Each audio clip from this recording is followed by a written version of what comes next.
Je donne d'abord la parole à Dalvaris Gondjou sur cette question. Disons que Tony Mac, s'il faut aller sur cette question, regardons d'abord le papier que vous avez face. En fait, c'est un très bon document. Cela montre que les éléments liés aux opérations du mobile money sont en train de s'ancrer dans nos habitudes. C'est facile pour vous et moi de payer la quittance d'une personne âgée qui ne vit pas forcément avec vous.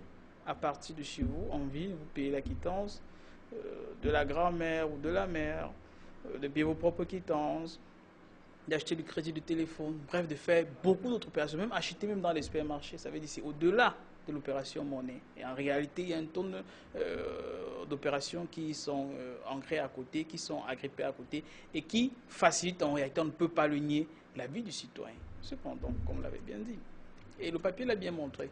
Quand vous voyez une dame ivoirienne, elle vous dit, elle est juste femme au foyer, mais au moins là, elle peut mettre son argent quelque part, elle peut aussi retirer quand elle veut et où elle veut.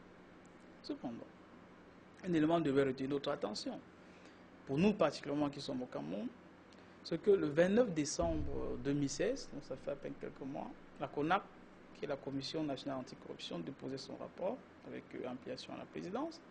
Et dans son rapport, la CONAC soulignait que l'ANIF, qui est l'Agence nationale d'investigation financière, avait transmis à la justice camerounaise 75 dossiers.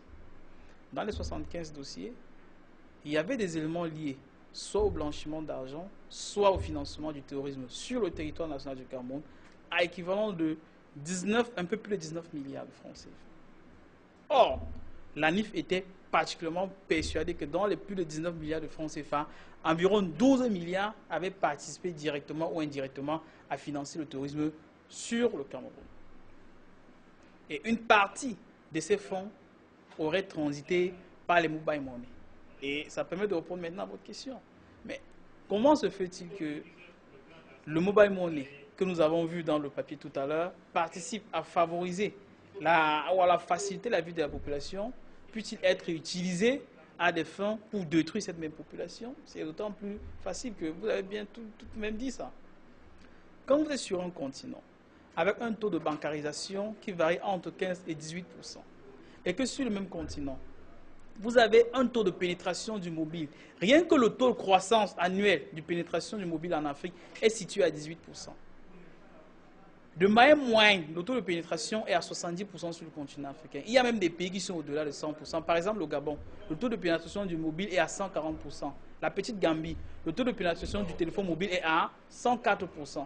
Ça veut dire que la plupart des Africains ont facilement accès à un téléphone mobile que d'avoir accès à un compte bancaire. Ça veut dire que c'est plus facile pour eux d'effectuer les opérations qu'ils pouvaient effectuer avec du téléphone mobile que ce qu'ils peuvent effectuer avec la banque, dans la mesure où si vous avez un 15-18% pour la banque et un taux de 70% rien que pour les mobiles, cela montre ou cela montrerait pourquoi les populations se dirigent plus vers cela. Et vous avez bien remarqué, même pour des éléments, au début même du combat contre Boko Haram au Cameroun, il était clair que nous sommes dans une guerre asymétrique. En d'autres termes, dans un type de guerre où les assaillants sont en train de se mélanger à la population et sont difficilement décelables au sein de cette population. Plus ou moins utiliser les mêmes éléments, les mêmes moyens qu'utilise la population pour faire face aux besoins quotidiens. Et même dans les coins reculés de l'Afrique, il y a du téléphone mobile. Même des personnes les plus âgées, même si elles ne parviennent pas à lire, elles savent quand même comment décrocher un mobile, comment raccrocher un mobile, etc., etc., etc.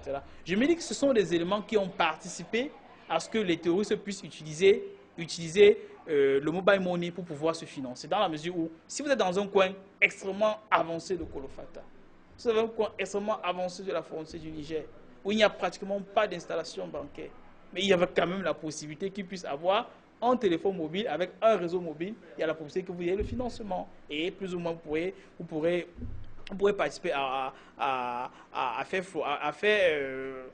fleurir votre activité. Ce que je dis, il y a un certain nombre de facteurs quand même qui sont en train de favoriser cela. Mais on ne peut pas négliger que dans son ensemble, le mobile money aide de plus en plus d'Africains à faire face à leurs besoins quotidiens.